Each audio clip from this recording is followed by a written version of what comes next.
on abortion and Donald Trump and Amy Coney Barrett, is that actually why he has chosen her? I know that's why many right-wingers wanted him to choose her, but let's go to a little bit of video of Donald Trump talking about her and that topic. I want to dive right into the core issue. For conservatives, for evangelicals, for Catholics, since 1973, there's been a clamoring for a review and reversal of Roe v. Wade. Right. You sat down with our own Chris Wallace in 2016, Mr. President, said this: if we put another 2 or 3 justices on the court, the overturn of Roe v. Wade will happen automatically, in my opinion, because I'm putting pro-life justices on the court.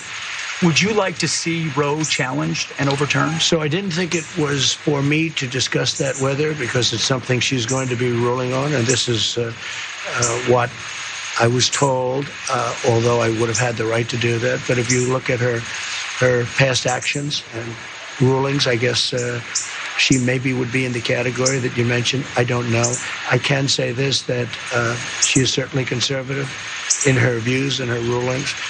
And we'll have to see how that all works out. Do you think it will work out? Do you think a 6-3 court with 3 of your picks on there, Mr. President, would potentially rule on a life issue, on a Roe issue? It's certainly possible, and maybe they do it in a different way. Maybe they'd give it back to the states. You just don't know what's going to happen. Okay, so really fast on all of that, just bear in mind that interview, and Hegseth has no problem with anything that Donald Trump just said there. For the future of every comment that a conservative will ever make about the Supreme Court, how it's supposed to function, how they're supposed to be picked, Roe v. Wade is precedent, and they're just saying, no, as soon as we can, we're going to overrule. I don't care about any of that. So just understand that they don't care about that. The idea that these are supposed to be like reading the strict like word of the Constitution. No, they were picking conservatives. They want someone who is socially and economically conservative in their politics.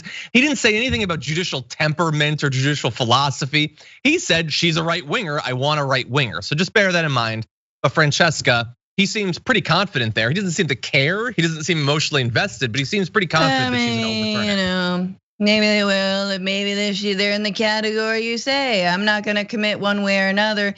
Anyway, I pay for all my abortions. Yeah, they're in the best private facilities. They got whatever. Like it's, once again, abortion is not going anywhere. It's just gonna get a lot less safe. And I want to shout out some of the amazing work that groups like Handmaids in Texas and there's a Handmaids, network of pro-choice organizers who are in states that already have had Roe v. Wade stripped. Because mind you, if Roe v. Wade goes away, absolutely it would be devastating, but it does really fall to the state. And in so many different cases, states have already been stripping away abortion rights and reproductive rights, obviously by saying that, hallways have to be a certain width, or they have to have hospital admitting privileges in a clinic that performs abortions, which is completely ridiculous.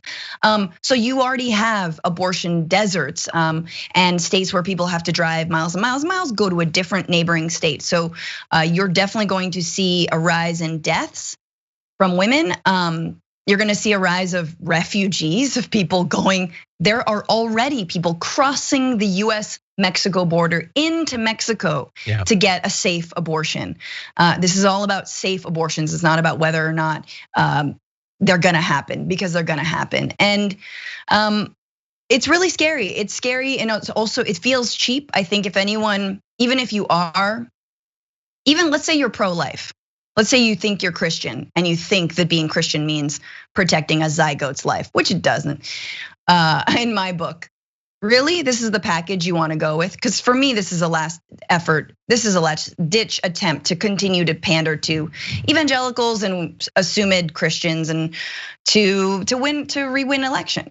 So yeah, and it couldn't be more of a pander. I mean, as I said, it was fairly clear in that he doesn't care at all about overturning Roe v. Wade. He was pro-choice back, a couple decades ago when his yearly abortion, bill was more than his tax bill. He doesn't care about that. Now I understand if you're a right winger who literally the only reason there is politics is to make sure that nobody gets an abortion, then you don't care if he's a true believer. You want it to be outlawed. I get that, but I want to make the point that while her getting on the court massively increases the odds that Roe v. Wade will be overturned, I buy kind of at least, what he said in that interview is that he didn't ask her about it, or he didn't press the issue. It's certainly not a litmus test. I will make the case, and feel free to disagree with me, Francesca. He cares about one thing and one thing only, and he 100% asked her about it. We know that with Comey, he asked for a personal pledge of loyalty. That's what he wants.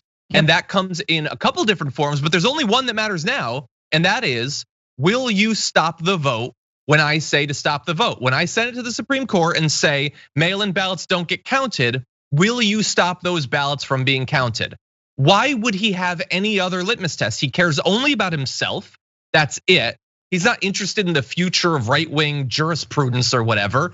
I am sure that he asked that. And the fact that she was chosen implies to me that she reassured him that she's on his side. I don't have proof of that. I don't have any evidence of that, aside from everything we know about Donald Trump. I'm not disagreeing with you at all on that. I'm just mad. I'm just perpetually angry, John, and I am astounded. Look, I think what we are going through in this country is a little bit of Naomi Klein's shock doctrine, where we're getting hit from so many different sides with, this corrupt, megalomaniacal POS rapist, and he's pulling on all the levers of this democracy, and now he's trying to steal an election, and we see it in plain sight. It's a slow-moving crime right now.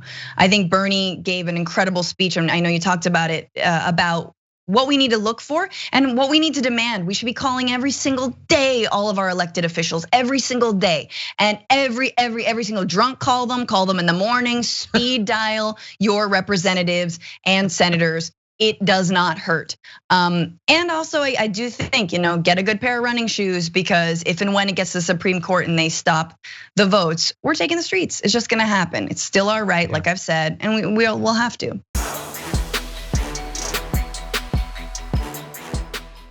For more political news breakdowns, interviews, stories of activism, and me trying my hardest to care about the occasional big celebrity news story, subscribe to our YouTube channel at youtube.com/The Damage Report. And you can ring the bell wherever it is so you don't miss anything.